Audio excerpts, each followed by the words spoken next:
Agora prestem bastante atenção. Estas são as informações mais recentes que temos de nossos parceiros de conteúdo enquanto seguimos apurando.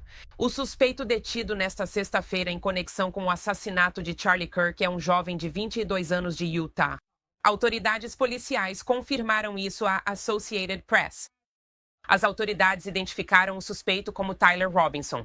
Agora, há muito a ser discutido enquanto continuamos com esta cobertura minuciosa e detalhada. Quero fazer uma transição e trazer para a conversa ninguém menos que Tim Rebel. Ele trabalhou anteriormente no serviço secreto por 22 anos na equipe de proteção presidencial. Tim, é um prazer tê-lo conosco aqui no Live Now da Fox. Olá para você. Olá para você. Obrigado por me receberem. Então, há muito a discutir. Tim, vamos revisar as últimas informações da coletiva de imprensa. Telespectadores podem estar sintonizando agora. O que sabemos? Ouvimos o diretor do FBI, Kash Patel, que envolver a comunidade foi essencial. Foi esforço coletivo. Se você vir alguma coisa, diga alguma coisa. Foram necessárias 33 horas para chegar a esta coletiva de imprensa. Sim, você sabe, ouvindo a coletiva de imprensa e você sabe, acompanhando, desde o momento em que esse incidente aconteceu, foi como dinheiro, disse Patel, foi um ótimo trabalho policial. E você não pode fazer isso sem a comunidade. E você está certíssimo. Veja algo, diga algo. Funciona sempre. Então parece que foi realmente uma ótima investigação de todos os parceiros estaduais, locais e federais.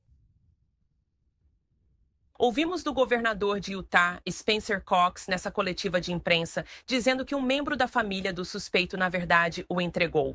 Também estamos ouvindo que ele estava acompanhado de um amigo da família. Vamos discutir isso porque enquanto as imagens circulavam, tínhamos imagens do TMZ. Tínhamos imagens do campus que vimos. O suposto atirador escalando a lateral do telhado para chegar lá em cima. Havia tantas pessoas especulando quem poderia ser essa pessoa, muitos sem saber que seria um membro da família que viria entregá-la. Sim, então você sabe, em muitos desses casos, você sabe, atiradores em massa, em geral, atiradores em escolas, neste caso, a maioria desses indivíduos, existe um termo, ouvimos isso o tempo todo, que é vazamento. Sabe, eu não sei, mas eu diria com segurança, e eles mencionaram isso brevemente na coletiva de imprensa, que pode ter havido algum vazamento dele falando sobre isso e demonstrando esse ódio em relação ao senhor Kirk antes de realmente cometer o incidente. E, sabe, eu só fico feliz que os familiares ajudaram a entregá-lo depois do ocorrido, mas eu gostaria que eles tivessem sido um pouco mais proativos e talvez isso nunca teria acontecido. Ao dizer que você gostaria que isso nunca tivesse acontecido, algumas palavras sóbrias do governador de Utah no final, e eu quero citá-lo. Para muitas pessoas, isso chamou a atenção. Ele diz: será este o fim de um capítulo sombrio ou o começo de um capítulo ainda mais escuro na história? Com sua experiência no serviço secreto, infelizmente, esta não é a primeira tragédia desse tipo que você cobre.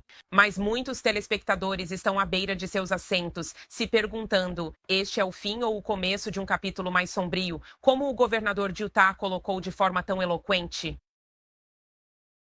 Sim, ele levantou alguns pontos importantes falando sobre os anos 60, que também foram um pouco antes do meu tempo, mas uma das épocas mais violentas em termos de assassinatos. E com a minha experiência, vimos muitos eventos violentos contra este país. Mas, como você disse, o mais importante é que temos uma escolha. Nós, individualmente, temos a escolha de como vamos escrever este próximo capítulo. E espero que as pessoas levem a sério exatamente o que ele disse e façam essa escolha de passar a conversar sobre as diferenças e optar, você sabe, pela não violência. Então, nesta manhã, muitos olhares estão voltados para a arma, até mesmo para a bala. Estamos sabendo pelas autoridades naquela coletiva de imprensa que uma bala tinha as palavras "Ei, fascista" escrito nela. Para muitas pessoas, elas estão relembrando aquela tragédia que aconteceu na Annunciation, uma escola e igreja católica onde estávamos aprendendo. Isso. Alguns dos carregadores do suposto atirador tinham palavras escritas neles, algumas de cunho político, outras cheias de ódio. Diga, descreva a situação para nós, por favor. Defina o clima do que está acontecendo na América hoje. Sim, e algo sobre o qual ninguém realmente fala é como somos treinados como agentes do serviço secreto. E existe algo chamado caminho para a violência, e tudo começa com uma queixa. E, obviamente, o tiroteio em Minnesota que você mencionou e o tiroteio que ocorreu em Utah na quarta-feira, havia algum tipo de queixa. Só não sabemos qual é essa queixa neste momento. Provavelmente poderíamos tentar descobrir, obviamente, qual é essa queixa, mas você sabe, todo mundo passa de uma queixa para uma ideação, planejamento, pesquisa, sondagem e execução. E o principal é, como aprendemos no serviço secreto, tirar as pessoas desse caminho para a violência. É disso que estou falando. Esses indivíduos demonstram uma queixa, escrevem nos cartuchos e redigem manifestos. Não sabemos exatamente se esse indivíduo tinha um manifesto ou não, mas eles fornecem informações antes de seus atos ou da execução do ato violento. E é aí que precisamos melhorar como país. Precisamos ver algo, dizer algo como amigo. Não sei ao certo, mas provavelmente houve algum tipo de vazamento ao longo do caminho dele para a violência, onde ele tinha a queixa, né, até a ideação, né, o planejamento, né, a pesquisa antes de executar. Não sei, por exemplo, mas é seguro dizer que ele provavelmente pesquisou aquele local antes de cometer o ato na quarta-feira. Provavelmente ele fez um ensaio, ele dirigiu, ele descobriu onde estacionar no bairro, sabe, por impulso. Então todos nós precisamos ser melhores como americanos. E você sabe, se algo que ouvimos não soa bem, precisamos conversar sobre isso. E então, obviamente, fale com as autoridades estaduais, locais ou federais. E Tim, enquanto você discute um possível manifesto, nós soubemos naquela coletiva de imprensa que a família está dizendo que o suspeito se tornou mais, entre aspas, político. Ultimamente, no que se refere ao clima atual, ao MAGA, ao Partido Republicano e ao Partido Democrata, você está vendo mais disso na sua linha de trabalho? Para aquelas pessoas que talvez não concordem com o que está acontecendo na América e que acham que podem tomar as rédeas da situação, literalmente, para potencialmente fazer uma mudança, mesmo que ela se torne mortal.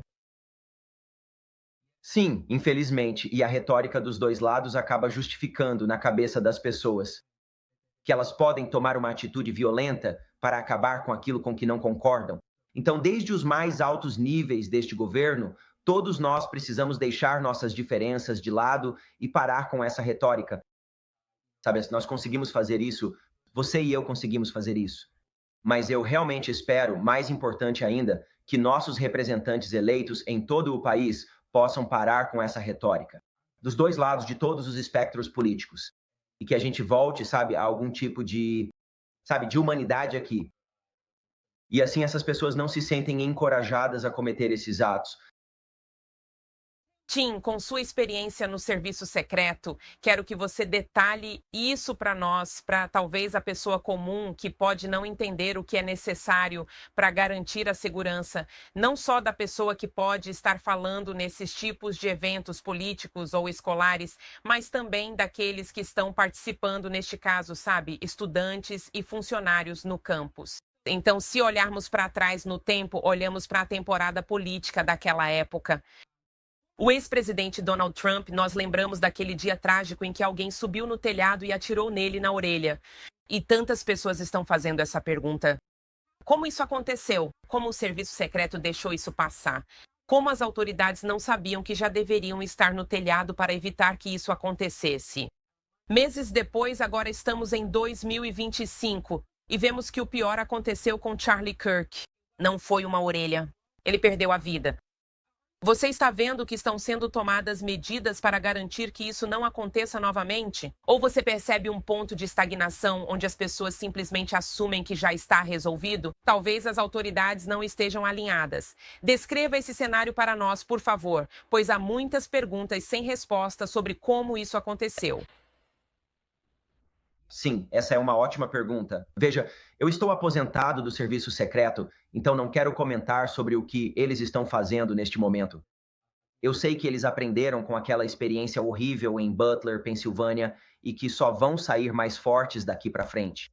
Eles existem há 160 anos. E sabe, nos próximos centenas de anos eles vão ser ainda mais fortes, mas do ponto de vista de um indivíduo como o Sr. Kirk, ele normalmente é protegido por agentes federais aposentados ou por policiais locais. Mas o que precisa acontecer é uma abordagem holística de uma boa segurança. Isso começa com inteligência de ameaças, e um indivíduo como o Sr. Kirk, você faz um resumo de inteligência de ameaças de fontes abertas e pode perceber que a ameaça é alta. Então, isso determina como você vai abordar esses locais. E estamos vendo aqui algumas imagens da Utah Valley University e você precisa fazer uma avaliação do local. Eu nunca estive lá, mas há pontos altos por toda parte. Você passa algum tempo, né, um dia, uma semana antes, e faz essa avaliação do local. Depois você cria um documento de planejamento avançado para a visita propriamente dita. E tudo o que nos foi informado é que havia 6 agentes de segurança da universidade lá. E, obviamente, o Sr. Kirk tinha sua própria equipe de segurança. Mas, para a magnitude daquela multidão, a exposição dos pontos altos e muitas das vulnerabilidades ali, as técnicas adequadas não foram implementadas, na minha opinião, com base no que ouvi, para mitigar essa ameaça. Isso volta à questão de ser proativo e fazer o trabalho antes que o evento realmente aconteça. Tim, muito obrigado por essa análise detalhada. Estamos recebendo agora novas imagens ao vivo da Fox. Finalmente temos aquela foto da reserva lado a lado. Como mencionado na coletiva de imprensa, o suspeito na tela foi identificado como Tyler Robinson, um jovem de 22 anos de Utah. Ele foi levado para a cadeia do condado de Utah. O que vem a seguir, Tim? Obviamente, muitas pessoas acham que ele não conseguirá nenhum tipo de fiança. Ele permanecerá lá até a primeira audiência no tribunal. Sim, quero dizer, pelo que parece, especialmente com o diretor do FBI presente, normalmente um caso de assassinato seria conduzido, você sabe, processado por promotores estaduais. Mas eu imagino que eles também vão apresentar algumas acusações federais. E tenho certeza de que ele enfrentará todo o peso do Departamento de Justiça em breve. Tim, agradecemos sua análise detalhada e seu ponto de vista, enquanto continuamos a aprender mais. Obviamente, você mencionou muitas perguntas sobre um possível manifesto. Então, claramente, mesmo tendo ouvido esta coletiva de imprensa do diretor do FBI, do governador de Utah e de outras agências de segurança, isso não é o fim. Na verdade, é o começo do que ainda vamos descobrir nos próximos dias e talvez até meses.